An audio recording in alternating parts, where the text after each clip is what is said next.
the 22nd Sunday in Ordinary Time. Jesus begins to predict his passion, predict his end, and the disciples don't want to hear it. It scares them. It makes them very nervous. They begin to doubt and wonder. And here's Peter. Oh, stop talking like that. Don't say this. This is not going to happen. We won't let this happen. Does that sound familiar? Don't we sometimes want to do that ourselves? Don't we sometimes want to, don't we seek or even expect sometimes that there's going to be some miraculous miracle that's going to come down and take away this difficult or stressful situation that I'm facing? We'd rather have the miracle be about the situation than about us. To ask for the miracle to transform us, not the situation, to open our hearts, to open our minds. And that's what Peter does. No, stop talking about that. This isn't going to happen. And Jesus' response is strong. Get away from me, Satan. But isn't that what we do? Can't we relate to Peter? Trying to protect those we love, trying to help them not have to go through those difficulties, not have to learn the hard way. And yet we know that sometimes we can't make it all better. We can't fix it. And in fact, sometimes we shouldn't fix it.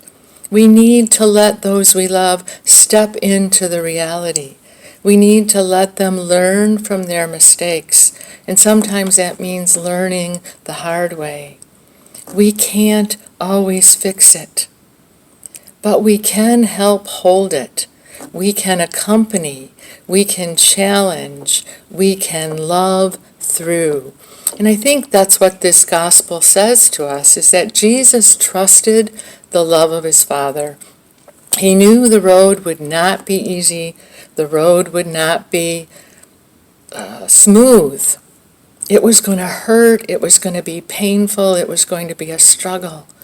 But he knew he wouldn't be alone.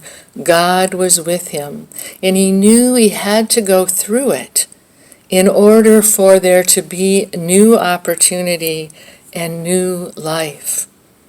But aren't we like Peter when we are hit with uncomfortable news and bad situations or circumstances? Don't we first want to recoil? Don't we get angry or sometimes even defiant? So we are so much like Peter. But Jesus says that if you want to follow me, you have to walk with the cross. There is no alternate route. There's no way around. The only thing we can do is go through. There are no simple bypasses. If you want to follow me, you have to lose yourself and pick up your cross. Lose myself. Maybe what God is saying is we have to step out of that driver's seat. We are not always in control. We don't have to fix everything. We have to pick up our own cross, the one that's waited for us. I don't have to pick up everyone else's cross. I might want to be there with them. I might want to support them. I might offer to help hold that cross, but I can't fix it. And if I can get up every day and say, "Good morning, God. This day is about you and me. It's not about me. I don't have to do everything. I don't have to be everywhere and be everything for everyone. I simply have to open my heart and my mind to you, to remember that you are with me, and you will lead me where I need to go." There's a freedom in that. And in doing that each morning, it's you and me, God, not just me. That helps me to lose my ego. It helps me to keep things in perspective.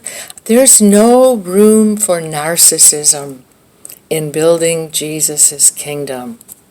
There is room for accountability and responsibility.